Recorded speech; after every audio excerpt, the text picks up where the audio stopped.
र त्यसको आर्थिक अवस्था र हाम्रो क्षमता, हाम्रो स्रोत साधन, हाम्रो जनशक्ति र हामीसँग भएको पुँजी, त्यसलाई प्रविधिसँग एकाकार गरेर परिचालन गर्दा मात्रै हामी हाम्रो अर्थतन्त्रलाई सुदृढ गर्न सक्छौँ, सबल बनाउन सक्छौँ भन्ने मुख्य ध्येय लिएर जुन बजेट प्रस्तुत भएको छ, देश राष्ट्रलाई, जनतालाई र समग्र अर्थतन्त्रलाई सबल बनाउने उद्देश्यबाट जुन बजेट प्रस्तुत भएको छ, आयातबाट उत्पादनतर्फ, जोखिमबाट समष्टिगत आर्थिक स्थिरतातर्फ, वञ्चितीकरणबाट समावेशितातर्फको प्रस्थान बिन्दु भनेर जुन बजेट प्रस्तुत गरिएको छ, यो बजेट र बजेटले समेटेका विषयवस्तुहरू बारेमा छलफलमा उठेका विभिन्न प्रश्नहरू छन्। ती प्रश्नहरूको म एकीकृत जवाब दिन चाहन्छु। प्रश्नहरू पनि छन् मसँग, धेरै मान्यज्यूहरूले गर्नुभएका प्रश्नहरू छन्, तर त्यसको मैले समष्टिगत रूपमा जवाब दिन चाहन्छु। मुख्य गरी हामी देशको अर्थतन्त्रबारे चिन्तित भएको कुरा त गर्छौँ, यहाँ आइरहेको छ। त्यो चिन्तालाई सम्बोधन गर्ने गरी यो बजेट आयो कि आएन भनेर सँगसँगै विश्लेषण गर्न पनि आवश्यक छ भन्ने कुरा म राख्न चाहन्छु। बजेटले राखेका उद्देश्यहरू स्पष्ट छन्। हुन त के भनिएको छ भने अर्थमन्त्रीको वर्गीय दृष्टिकोण नै विचलन भयो भनिएको छ। त्यो भन्ने मान्यज्यूहरूलाई पनि म धन्यवाद नै दिन चाहन्छु, म आभार व्यक्त नै गर्न चाहन्छु।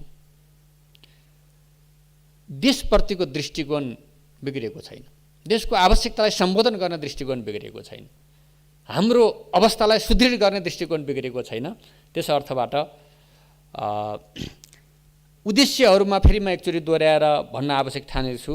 उत्पादनमा आधारित अर्थतन्त्रको निर्माण गरी उच्च दिगो आर्थिक वृद्धि हासिल गर्ने भन्नु र उपलब्ध प्राकृतिक स्रोत, श्रमशक्ति, पुँजी र प्रविधिको एकीकृत परिचालनबाट रोजगारी सृजना र गरिबी निवारण गर्ने, वित्तीय अनुशासन कायम गर्ने र मुद्रास्फीतिलाई वाञ्छित सीमाभित्र राखी समष्टिगत आर्थिक स्थायित्व कायम गर्ने, प्रदेश र स्थानीय तहमा साधन स्रोतको हस्तान्तरण गरी सङ्घीयतालाई समृद्धिको सम्भागको रूपमा स्थापित गर्ने, आर्थिक तथा सामाजिक रूपान्तरण मार्फत सन्तुलित, समावेशी, आत्मनिर्भर एवं समाजवाद उन्मुख अर्थतन्त्रको आधार निर्माण गर्ने भन्ने मूलभूत उद्देश्यहरू राखिएको कुरा मैले फेरि यहाँ स्पष्ट गर्न चाहेँ। र उद्देश्यहरूलाई, यिनै उद्देश्यलाई पुरा गर्नको लागि राखेका विषयवस्तुहरू, कृषि क्षेत्रको रूपान्तरणको प्रश्न, कृषिमा उत्पादन र उत्पादकत्व वृद्धि गर्ने कार्यक्रमहरू बुँदा नम्बर 27मा स्पष्ट रूपमा उल्लेख गरेका छन्। स्थानीय तहको सहजीकरणमा सबै किसानहरूलाई उत्पादक समूह सहकारीमा आबद्ध गर्दै उत्पादनमा जोड दिने कुरा बजेटको बुँदा नम्बर 112-16मा उल्लेख गरिएको छ। बाँझो एवं उपयोगविहीन लगायत खेतीयोग्य जमिनको पूर्ण उपयोग गर्ने कुराहरू बुँदा नम्बर 27मा उल्लेख गरिएको छ। किसानहरूलाई मलबिउ बेर्न लगायत आवश्यक प्रविधि, सेवा, तालिम, जनश्रम शक्ति समेत उपलब्ध गराउने कुरा पनि बजेटमा उल्लेख गरिएको छ। किसानले उत्पादन गरेको उपजको अग्रिम मूल्य निर्धारण गरी बजारमा बिक्री हुने सुनिश्चित गरिएको र सरकारले खरिद गर्ने कुरा पनि, ग्यारेन्टी गर्ने कुराहरू पनि उल्लेख गरिएको छ। कृषि वस्तु सङ्कलन गर्ने सङ्कलन केन्द्रहरू, त्यसपछि कोल्ड स्टोरहरू निर्माण गर्ने र कृषिलाई व्यवसायीकरण गर्ने र कृषि क्षेत्रको रूपान्तरण गर्ने कार्यक्रम उल्लेख गरिएको छ। किसानको आत्मसम्मान तथा जीवनलाई सहज बनाउन सुनिश्चित गर्न किसान परिचय पत्र वितरण लगायत किसान पेन्सनको कुरा र कृषकलाई बृहत लघु वित्त कोष मार्फत लगानी सुलभ सहुलियतपूर्ण ऋण उपलब्ध गराउने कुरा चालु आर्थिक वर्षको मतलब अब आगामी आर्थिक वर्षको अहिलेको आर्थिक वर्षमा करिब 3 खर्ब 58 अर्ब बराबर कृषि आयात भएको छ। यो आर्थिक वर्षमा 3 खर्ब 58 अर्बको कृषि आयात भएको छ। अब कृषि क्षेत्रमा प्रतिस्थापन हामीले गर्ने होइन भने हामी आत्मनिर्भरताको कुरा कसरी सम्भव छ? हामीसँग जमिन पनि छ, हावापानी पनि छ, हामीसँग श्रमशक्ति पनि छ, हामीसँग सबै कुरा छ, त्यही कुरा यहाँ ल्याएको छ। यो कुरा कसरी अनैतिक हुन्छ होला नि? यो कुरा गर्नु, देशको लागि गर्नु, यो कुरा कसरी अनैतिक हुन्छ होला? औद्योगिक क्षेत्रको रूपान्तरणको कुराहरू गरिएको छ, निर्यातलाई प्रवर्धन गर्ने कुरा गरिएको छ हैन। त्यसको लागि कृषिमा आधारित, हाम्रो कच्चा पदार्थमा आधारित उद्योगहरूलाई प्राथमिकता दिएर अन्य उद्योगहरूलाई पनि प्राथमिकता दिने कुराहरू उल्लेख गरिएको छ। आयात प्रतिस्थापन गर्ने गरी कच्चा पदार्थमा विभिन्न खालका छुटहरू दिएको छ र निकासीलाई प्रोत्साहन गर्न सयौं कम्पनीहरू छन्, सयौं उद्योगहरू छन् जसलाई बिजुली छुट दिने कुरा गरिएको छ र 8% प्रोत्साहन निकासी गर्ने गरेको एमाउन्टको आधारमा 8% प्रोत्साहन दिने कुराहरू गरिएको छ। यसबाट हामीले कृषिमा जडीबुटीमा आधारित वस्तु मात्रै जो निकासा भइरहेको कुरा थियो त्यसबाट अब आएर हामीले सिमेन्ट, क्लिङ्कर, स्टिल जन्य सामग्री, जुत्ता, धागो, कार्पेट लगायत ह्यान्डक्राफ्ट तथा कृषि जडीबुटी जन्य उत्पादनहरू हामीले निकासी गर्न सक्ने र त्यसले कृषि हाम्रो आयातलाई प्रतिस्थापन गर्ने कुराहरू लक्ष्य राखेको छ। नवप्रवर्धनमा आधारित स्टार्टअपहरूलाई प्रोत्साहन गर्ने, उद्यमशीलताको विकास मार्फत उत्पादन र रोजगारी सृष्टि गर्ने कुराहरू कार्यक्रममा राखिएको छ। ग्रामीण अर्थतन्त्रको विकासको प्रश्न यहाँ उठिया छ। ग्रामीण अर्थतन्त्रबारे, ग्रामीण अर्थतन्त्रको विकासको लागि कृषि उद्यमशीलता वृद्धि गर्न सबै श्रमयोगी युवाहरूलाई तालिम, भेन्चर क्यापिटल मार्फत बिउ पुँजी उपलब्ध गराउने लगायतका कुराहरू, एक स्थानीय तह, एक विशेष उत्पादन, एक परिवार, एक रोजगार, एक बस्ती, एक आर्थिक पहिचान, एक वडा, एक बजार कार्यक्रम लगायतका कुराहरू यहाँ उल्लेख गरिएका छन्। 1 लाख नयाँ उद्योगलाई, 1500 नयाँ बजार, 25,000 हाट बजार, 1500 व्यापार मेला, 1 लाख रोजगारी सृष्टि गर्ने ग्रामीण अर्थतन्त्रलाई मजबुत बनाउनको लागि भनेर यहाँ उल्लेख गरिएको छ।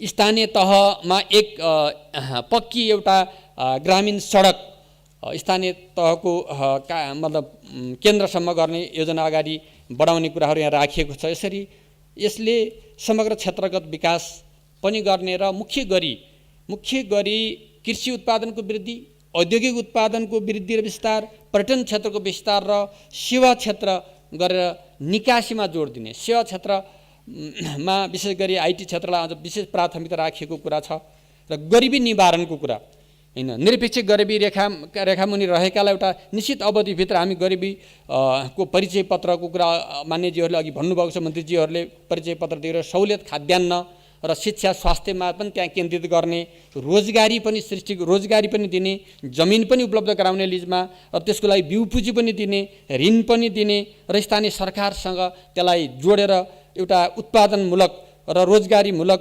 अर्थमा स्वरोजगार बनाएर गरिबी अन्त्य गर्ने कुराहरू यहाँ लेखिएको छ, त्यस कारण राखिएको छ।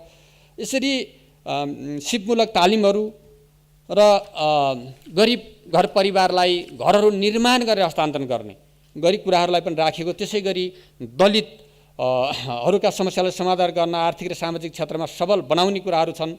सामाजिक सांस्कृतिक रूपान्तरण अभियान मार्फत सञ्चालन गरी सबै खाले विभेदहरूलाई अन्त गर्ने कुराहरूलाई जनचेतनाहरू उठेर सांस्कृतिक रूपान्तरणको माध्यमबाट पनि गर्ने कानुनी कुराहरू हामीले गरेका छौँ। तर आम त्यो सांस्कृतिक रूपान्तरण पनि आवश्यकता छ, त्यसबाट गर्ने दलित उत्थान कोष निर्माण गरेर दलितहरूलाई उत्पादन क्षेत्रमा अथवा शिक्षा क्षेत्रमा त्यसलाई लगानी गर्ने कुराहरू, महिला सशक्तिकरणको लागि महिला पहिला, राष्ट्रपति महिला उत्थान कार्यक्रम लगायतका कार्यक्रमहरू, गृहिणीहरूको श्रमको मूल्याङ्कन लगायतका कुराहरू, पूर्वाधार क्षेत्रमा विगतका पूर्वाधारहरूलाई निरन्तरता दिँदै पूर्व पश्चिम राजमार्ग, उत्तर दक्षिण कोरिडोरहरूको स्तरोन्नति, रेलमार्गका कुराहरू, राष्ट्रिय गौरवका सिँचाइ लगायतका कुराहरू, जलविद्युत क्षेत्रका आयोजनाको निरन्तरता र अरू त्यसलाई विस्तार गर्ने, खानेपानी घर घरमा पुर्याउने कुराहरूदेखि नयाँ सहर, हिमाली बस्ती, तराई मधेस सीमावर्तीका बस्ती र सहरहरूको विकास, सँगसँगै ठुला पूर्वाधार द्रुत मार्गहरू काठमाडौँ, चितवन, सगरमाथा, दृश्यालोपन अथवा रारा, लिमी लगायतका मार्गहरूको कुराहरू पनि गरेको छ। त्यसै गरी शिक्षा क्षेत्रको भौतिक प्राविधिक पूर्वाधार अहिले शिक्षामा दुई थरी, एउटा प्राइभेट शिक्षा, एउटा सरकारी शिक्षामा फरक भयो भन्ने कुरा छ। त्यसको अब अन्त हुने एउटा प्रविधिले गर्ने भयो। प्रविधिले डिजिटल हामी माध्यमबाट जब शिक्षा दिन सक्ने ठाउँमा पुर्याउँछौँ नि, त्यति बेला एकै खालको शिक्षा दिन सकिन्छ। एकदमै श्रेष्ठ र अब्बल शिक्षकहरूबाट त्यहाँसम्म शिक्षा पुर्याउन सकिने, त्यो गर्दाखेरि त्यसले त्यहाँ त्यो अहिलेको विभेदलाई पनि अन्त गर्ने ठाउँमा हामी पुर्याउन सक्छौँ। शिक्षाको क्षेत्रमा 12 कक्षामै व्यावसायिक बनाउने कुराहरू हैन, र पढ्दै ड्रप आउट भएकाहरू युवाहरूलाई समेत तालिम दिएर उनलाई प्रसिद्ध गर्ने कुराहरू, पढ्दै कमाउँदै लगायतका कार्यक्रमहरू, उच्च शिक्षालाई प्रभावकारी बनाउने, विशेष गरी मेडिकल शिक्षा, अहिले हजारौँ डाक्टरहरू बाहिर पढ्न गइरहेको अवस्था र आइटी शिक्षा र अन्य प्राविधिक शिक्षाहरूलाई कलेजहरूलाई विस्तार गर्ने कुराहरू, यी कुराहरू लगायत बजेट र कार्यक्रमको कार्यान्वयनको सन्दर्भमा अब सरकारका संरचनालाई सुदृढ गर्ने त्यसलाई कानुनहरूलाई अझ राम्रा बनाउने लगायतका सँगसँगै आम जनतालाई यो कार्यान्वयनमा सहभागी गराउने कुरा पनि बजेटले उल्लेख गरेको छ भने र रिटायर राष्ट्र सेवकहरूलाई पनि सहभागी गराउने र माननीयजीहरूलाई पनि यो अनुगमनको भूमिकामा राखेर सबैलाई केन्द्रित गरेर बजेट कार्यान्वयनमा जान सकिन्छ भन्ने कुराहरूको अवधारणालाई अगाडि सारिएको कुराहरू यहाँ रहेका छन्। कर तथा राजस्वको सन्दर्भमा त अर्थमन्त्रीले करको दर रेट बढायो घटायो भन्ने प्रश्न उठ्छ। त्यो अर्थ मन्त्रालयको त्यसको आफ्नो मुख्य कुरा हो, एउटा उसले दर रेट घटाउँछ बढाउँछ, त्यो जरुरी कुरा हो, आवश्यक कुरा हो। तर त्यो बढाउँदा जनतालाई के भयो, देशलाई के भयो भन्ने कुरा हो। जनतालाई जनताका उपभोग्य सामग्रीहरूमा बढायो कि होइन, देशलाई उद्योगलाई असर पर्ने गरी बढायो कि भन्ने विषय हो छलफलको विषय। बढाउन पाइँदैन भन्ने, बढाउन पाइन्छ घटाउन पाइन्छ, बढाउने घटाउने काम हो, त्यो भित्रको त्यसको अधिकार हो। त्यस कारणले त्यसले देशलाई हित गर्यो कि गरिन भन्ने प्रश्न हो।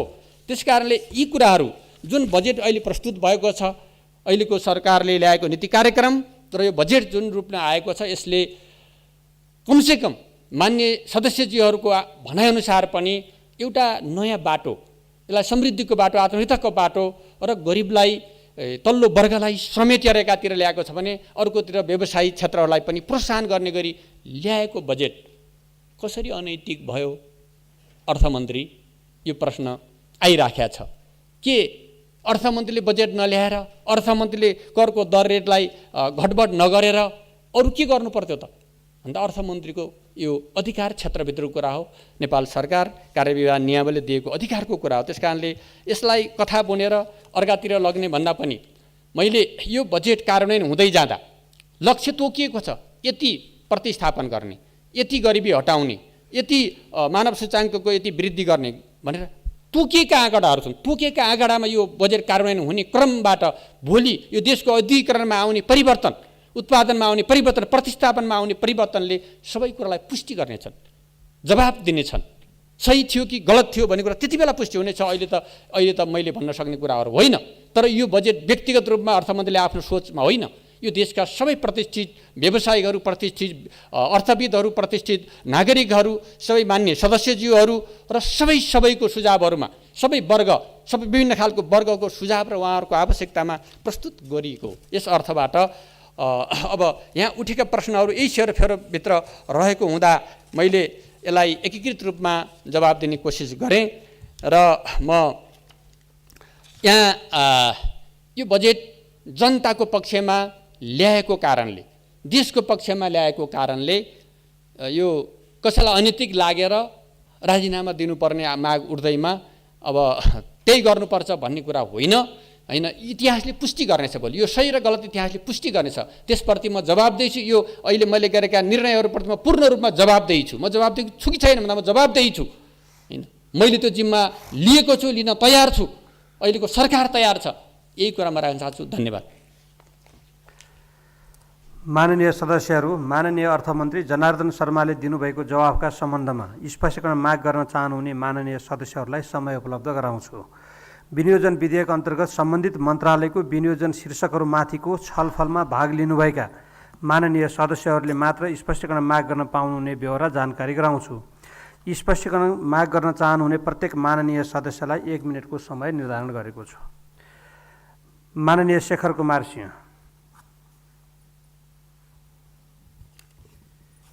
सम्माननीय अध्यक्ष महोदयको अनुमतिले हाम्रो अर्थमन्त्रीजीले त्यतिखेर पनि राख्दाखेरि मैले केही विषय जोडिया थियौँ। आज सम्बन्धित मन्त्रालयका मन्त्रीज्यू आउँदा पनि मैले प्रश्न जोड्दा पनि चित बुझ्दो जवाब नआएर अब कहाँ जाने त ठाउँ अब अर्थ मन्त्रालय नै हो भनेर अर्थमन्त्रीज्यूसँग फेरि पुनः जोड्न आएको छु।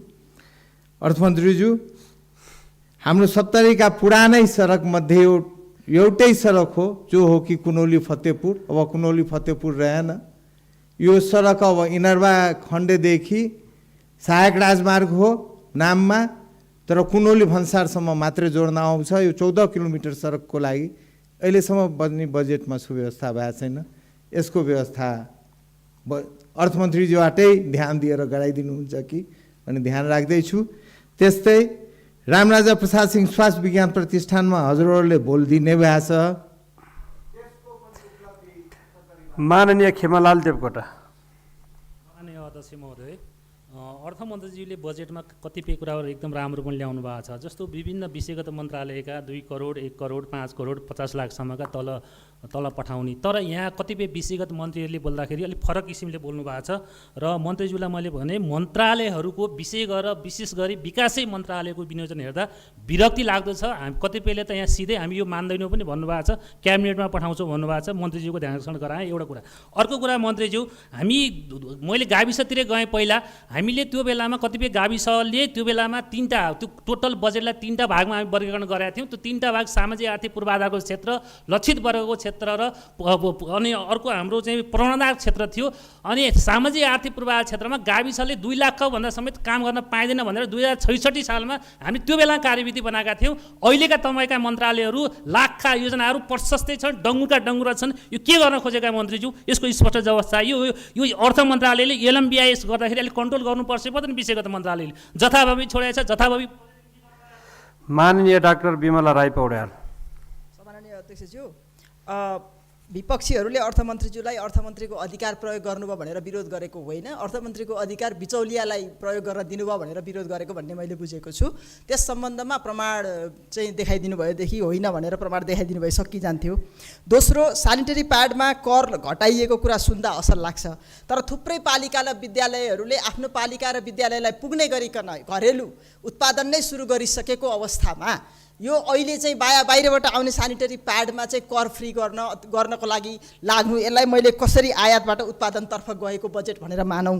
र तेस्रो, पेट्रोलको आयात घटाउनु पर्ने बेला केही बिजुली गाडीको ब्रान्डलाई मात्रै सहयोग पुग्ने गरिकन ट्याक्स बढाइएको छ बिजुली गाडीलाई, यसलाई मैले कसरी आयात प्रतिस्थापन ठानौँ? यसमा मैले जवाफ चाहन्छु। धन्यवाद। माननीय जितन नारायण देव।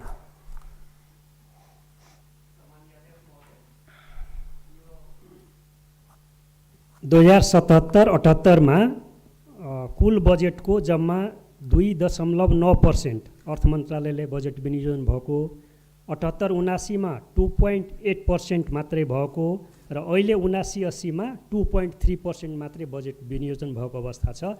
यो अवस्था, यो वित्तीय स्थितिमा अहिले जुन संसारको आर्थिक सङ्कट छ र त्यसबाट पर्न सक्ने जुन ठुलो चुनौती र प्रभाव नेपाललाई छ, यस्तो बेलामा यो हिसाबको बजेट विनियोजनले नेपालको अर्थ मन्त्रालयले आएका चुनौतीहरूलाई कसरी चाहिँ त्यो स्वीकार गर्न सक्छ र त्यसलाई सम्बोधन गर्न सक्छ? के अर्थमन्त्रीज्यू यो किसिमको बजेट विनियोजनबाट, जो घट्दो प्रवृत्तिको बजेट विनियोजनबाट सन्तुष्ट हुनुहुन्छ? माननीय सदस्यहरू, अब माननीय सदस्यहरूले सोध्नुभएको स्पष्टीकरणका सम्बन्धमा प्रश्न पार्न माननीय अर्थमन्त्री जनार्दन शर्मालाई समय उपलब्ध गराउँछु।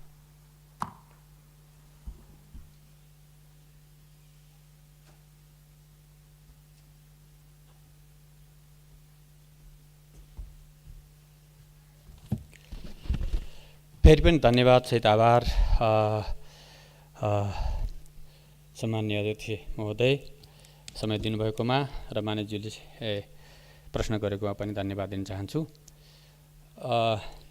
सडक निर्माण सन्दर्भमा, बजेटहरूको सन्दर्भमा ठ्याक्कै यही सडकको नाम र बजेटको त मलाई अहिले याद छैन।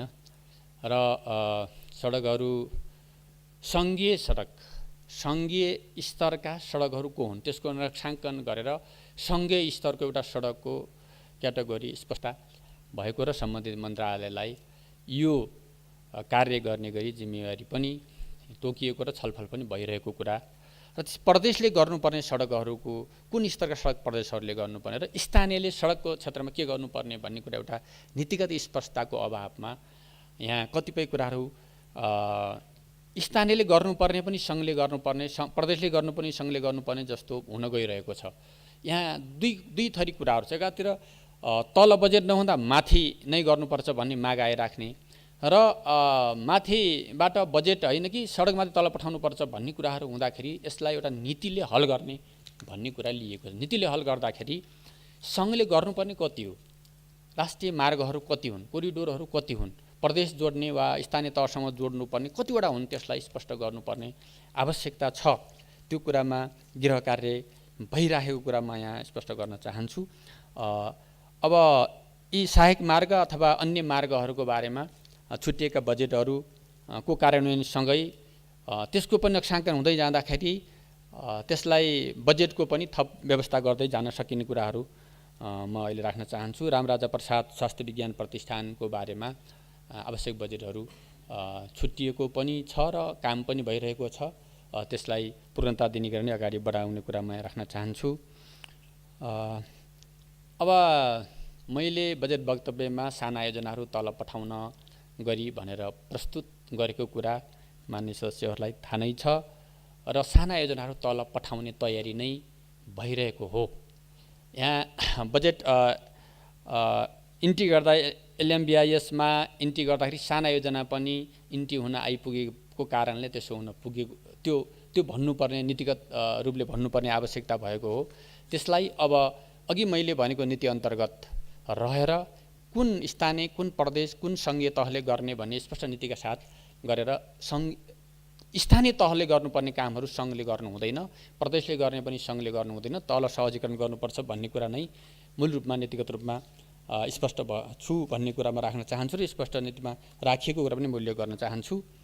लक्षित वर्ग र सामाजिक आर्थिक क्षेत्रका जो कार्यक्रमहरू छन् ती कार्यक्रमहरूलाई स्थानीय तह मार्फत कार्यान्वयन गर्ने र स्थानीय तहमा विभिन्न विभागहरू, विभिन्न त्यसका उहरू बनाएर अगाडि बढिरहेको अवस्था त्यहीँ मद्दत गर्नुपर्छ, बजेट त्यहीँ पठाउनुपर्छ, त्यो मार्फत गर्नुपर्छ र गरिबी निवारण गर्ने कुराहरू, समाजमा रहेका विभेदको अन्त गर्ने कुराहरू, रोजगारी सृष्टि गर्ने कुराहरूसँग पनि यी सामाजिक रूपान्तरणका कुराहरू अथवा आर्थिक विकासका कुराहरू जोडिन आउने भएको हुनाले त्यससँग जोडेर लैजानुपर्छ र अहिलेको बजेट प्राय धेरैजसो बजेटहरू स्थानीय तहमा जाने गरी यो प्रकारका कार्यक्रमहरू स्थानीय तहमा जाने गरी नै गरिएको कुरा पनि म स्पष्ट गर्न चाहन्छु। हो, केही साना योजनाहरू यहाँ अहिले एलएमबिआइएसमा पर्न गएका छन्, अब त्यसलाई क्रमशः सच्याएर जानुपर्छ भन्ने कुरा पनि म राख्न चाहन्छु। अब के अरे अब भन्नलाई जे भन्दै पनि हुन्छ, अब कहाँनिर केमा बिचौलियाहरूलाई फाइदा भयो त? औद्योगिक क्षेत्रको विकासको लागि प्रोत्साहन दिँदाखेरि ती उद्योगहरूलाई हुँदा बिचौलियालाई फाइदा भयो भन्ने तर्क गर्न हो भने अनि कसलाई दिने, कसलाई टार्गेट गरेर कुनै विषयलाई टार्गेट त गरे सबैले निकासी गर्ने, सबैले पाउने कुरा हो। विद्युत सबैले 100 भन्दा 200 करिबको उद्योगहरू होला, त्यस्तो अरू उद्योग थपिन आउला र साना उद्योगलाई पनि सानो छुट्टै व्यवस्था पनि गरेको छ र ऋणको पनि दरहरूमा फरक गर्ने कुराहरू गरेको छ भन्दा यो कोही बिचौलियालाई गरेको छैन। यो उद्योगहरूलाई गर्ने, किसानहरूलाई गर्ने, दलितलाई गर्ने, गरिबलाई गर्ने कार्यक्रम बिचौलियाको कार्यक्रम भनेर भन्न मिल्दैन। यो त पूर्वाग्रहपूर्ण रूपले भन्यो, कुन बिचौलिया गर्यो, कुन बिचौलियाले फाइदा लियो त? यहाँ जुन कुरा कथा बनिराखेको छ त्यसबाट के कुरा थाहा भयो, कसले करको दर कहाँबाट गएर कसले थाहा पाएर के फाइदा लियो भन्दा त्यसो होइन। किन गरियो त भन्दाखेरि आवश्यकताका आधारमा गरियो। विद्युतीय गाडीको सन्दर्भमा पनि धेरै प्रकृतिका गाडीहरू बजारमा छन्, मैले भनेको छु। ती बजारमा भएका गाडीहरू पर्याप्त मात्रामा भएको हुनाले किन्नेहरूको लागि त्यहाँ सस्तो मूल्यमा पनि छ। बढी डलर हालेर बढी अलि ठुला गाडीहरू भित्र्याउँदाखेरि डलर बढी बाहिर जाने भएको हुनाले अलिकति त्यसलाई निरुत्साहन पनि गर्ने महँगा गाडीहरूलाई र आइहाल्दा थोरै राजस्व पनि बढ्ने गरी थोरै मात्रै बढेको रेसियो हेऱ्यो भने अहिले धेरै फरक छ।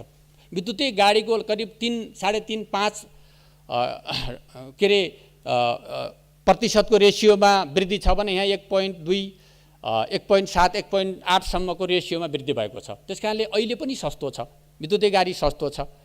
त्यस कारणले त्यहाँ कुनै 20 खासलाई टार्गेट गरेको छैन। 12-13वटा गाडीहरू अहिले मार्केटमा छन् जो सस्ता गाडी छन्। त्यस्तै महँगा गाडीहरूमा अरू फेरि 8-10 किसिमका महँगा गाडीहरू मार्केटमा छन्। ती सबै कुराहरूलाई 2 भागमा बाँडिएको मात्रै हो।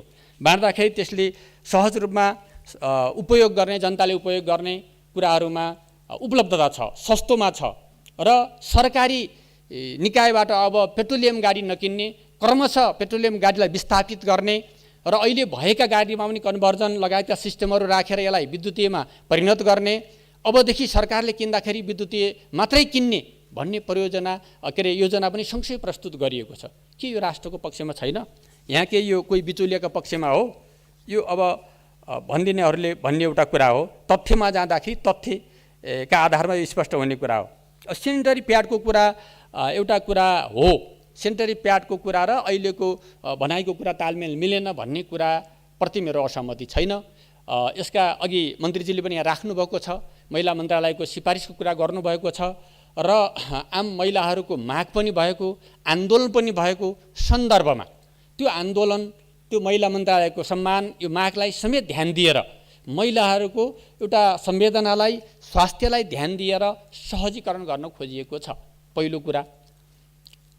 दोस्रो कुरा चाहिँ के छ भने देशभित्र बन्ने उद्योगहरूको अहिलेको व्यापार भन्दा बढी व्यापार हुने गरी करिब 200 करोडको खरिद गर्ने जिम्मा पनि सँगसँगै लिइएको छ।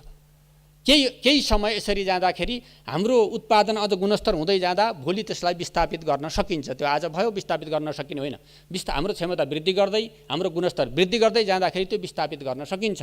यहाँ विषय उठ्यो, आन्दोलन भयो, माइती घरमा रातो कर माफ कर भन्ने आन्दोलन भयो। त्यो आन्दोलनलाई सम्बोधन गर्दा न कोही व्यवसायी बोल्यो, न कोही कुनै बोल्यो, कोही पनि बोलेन। त्यही आन्दोलनमा जबरजस्ती सरकारले बढाएको भन्ने आरोप लाग्यो, कुनै पनि बढाइएको थिएन त्यति बेला। अहिले पनि त्यो परिस्थिति नआओस् भनेर गरिएको हो। हेर्दाखेरि नारा र यसको कुरा तालमेल नमिलेको कुरामा प्रश्न उठेकोमा मेरो अन्यथा छैन। तर यसलाई पनि सम्बोधन गर्दै आफ्ना हाम्रा देशभित्रका उद्योगलाई पनि प्रमोसन गर्दै जाने क्रममा क्रमशः यसलाई विस्थापित गर्न सक्ने ठाउँमा पुर्याउन सकिन्छ, यसरी सम्बोधन गर्न सकिन्छ। यसलाई एकतर्फी मात्रै गरिएको छैन। यही कुराहरू यहाँ उठेका प्रश्नहरू। अर्को मुख्य प्रश्न यहाँ झन्डै छुटे छ, आर्थिक सङ्कटको बारेमा के गर्ने भन्ने जो प्रश्न छ। अब हाम्रो आर्थिक अवस्था अहिलेको यो हाम्रो सञ्चित घट्यो भनिन्छ नि, सञ्चित मैले सम्हाल्दाखेरि 8 महिनाको थियो, 8 महिनाको सञ्चित थियो। डेटा हेऱ्यो भने देखिन्छ गत आर्थिक वर्षको समयमा। अहिले 6.6 अब 6.5 महिना अथवा 6.6 महिनामा को पुग्ने गरी हामीसित छ। त्यति बेला 8 महिनाको थियो र त्यसपछि डलरको भाउ, पेट्रोलको भाउ, अन्तर्राष्ट्रिय मूल्य श्रृङ्खला कसरी वृद्धि भयो यो त प्रश्नै छ।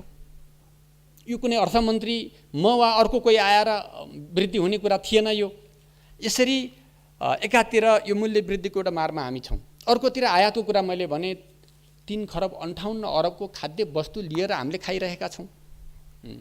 यसलाई प्रतिस्थापन गर्ने कुरा नै अहिलेको मुख्य कुरा बजेटले लिएको छ। यही सङ्कटलाई दिएर अब हाम्रो आन्तरिक राजस्वको वृद्धि गर्ने कुरा, उद्योग धन्दा कल कारखानाको वृद्धि गर्ने भने आन्तरिक राजस्वको वृद्धि गरेर मात्रै यो बजेट, यो घट्ने बजेटलाई बढाउन सकिने कुरा हो, यो प्रतिशतलाई बढाउन सकिने कुरा हो। त्यस कारणले त्यतातिर नगइकन अहिले त भएको स्थितिबाट सुधारतिर लैजाने हो। सुधारतिर लैजानका लागि अहिलेको यी चुनौतीहरूलाई सामना गर्नका लागि अहिलेको बजेटले ल्याएका योजना कार्यक्रमहरू जे छन्, नीति कार्यक्रमहरू जे छन्, यी कार्यक्रमहरूले नै चुनौतीलाई सामना गर्न सकिन्छ।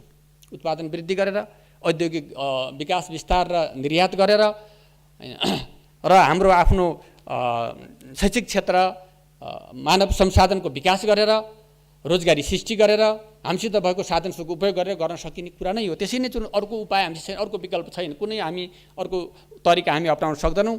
जे सम्भव छ, जे उपलब्ध छ, जे गर्न सकिन्छ त्यो कुरालाई केन्द्रीकृत रूपमा गर्ने गरी नै अहिले ल्याएको छ। त्यस कारणले हाम्रो पर्यटन क्षेत्रको विकासका धेरै ठुला सम्भावना छन्। त्यो सम्भावनाहरूलाई सगरमाथामा सहज रूपमा सगरमाथाको छेउमा जान पुग्ने खालको वातावरण हामीले बनाउन सक्यौँ। त्यस्तो सडकहरू, त्यस्तो कुनै अन्य प्रविधिहरू हामीले बनाउन सक्यौँ भने लाखौँ लाख मान्छे त्यहाँ पुग्न चाहन्छ। सगरमाथा विश्वमा एउटा मात्रै छ। अहिलेको बजेटले त्यसलाई टार्गेट गरेको छ, त्यहाँ पुग्नुपर्छ है भनेको छ। त्यस्तै गरी मनाङ मुस्ताङको धार्मिक स्थलहरूमा पुग्नका लागि बजेटले त्यहाँ प्राथमिकता दिएको। त्यसै गरी रारा लिमीसम्म उता मानसरोवरलाई समेत हेर्न सकिने नेपालबाट त्यो सम्भावना छ, त्यसलाई प्राथमिकता दिएको छ। यो उदाहरणको रूपमा मैले भने अरू धेरै कुराहरू जसलाई सगरमाथा र जनकपुरलाई जोडेर एउटा नयाँ मतलब एउटा पूर्ण गन्तव्य बनाउने कुरा, त्यसै गरी विभिन्न क्षेत्रलाई जोडेर गर्ने कुराहरू जो गरिएको छ, त्यो पर्यटन क्षेत्रको विकास र विस्तार, अर्को हाम्रो कोभिडले केही हामीलाई त्यहाँनिर समस्या पारे पनि अहिले हामी त्यो अगाडि बढिरहेको छ। त्यसबाट पनि हामीले र अर्को सेवा क्षेत्रमा आइटी क्षेत्र यति धेरै महत्त्वपूर्ण क्षेत्र छ। आइटी क्षेत्रमा दशौँ हजारलाई हामी रोजगारी दिन सक्छौँ र नेपालबाटै विदेशमा हामी सेवा निर्यात गर्न सक्ने मतलब अहिले पनि चलिरहेको त्यसलाई विस्तार गर्ने कुराहरू, त्यसलाई प्रोत्साहन गर्ने कुराहरू। त्यसकारण त्यसमा 1% मात्रै कर लिने, जति ल्या पैसा आउँछ त्यसबाट सेवा बिक्री गरेर 1% मात्रै लिने भन्नुको तात्पर्य त्यहाँ छ। र कसरी हुन्छ अर्थतन्त्रलाई सबल बनाउने, बलियो बनाउने र अहिलेको यो जो चिन्ता छ त्यसलाई चिन्तालाई सम्बोधन गर्ने गरी नै बजेट आएको छ। त्यसबाट कतै पनि थोरै पनि विचलित छैन। यसलाई कार्यान्वयन गर्ने चुनौती हाम्रो अगाडि छ। कार्यान्वयन गर्ने चुनौती सरकारले र समग्रमा हामीले साझा रूपमा यसलाई एउटा देशको राष्ट्र निर्माणको एउटा अभियानको रूपमा जे आह्वान मतलब सरकारको तर्फबाट बजेट मार्फत गरिएको छ, यसलाई कार्यान्वयन गऱ्यौँ भने हामी हाम्रो अर्थतन्त्रलाई सबल बनाउन सक्छौँ। मान्यज्यूले राख्नुभएको चिन्तालाई त्यताबाट हामी सम्बोधन गर्न सक्छौँ। अहिले प्रतिशत त अब त्यही नै थियो, त्यही नै गर्नु पर्यो। जे उपलब्ध छ त्यो गर्ने कुरा थियो, तर भावी दिनमा त्यसैमा रहेर हुँदैन, त्यसरी सकिँदैन। त्यसलाई अब हाम्रो आर्थिक विकाससँगै अगाडि बढाउनुपर्छ भन्ने बाहेक अर्को अहिले मसित उत्तर छैन।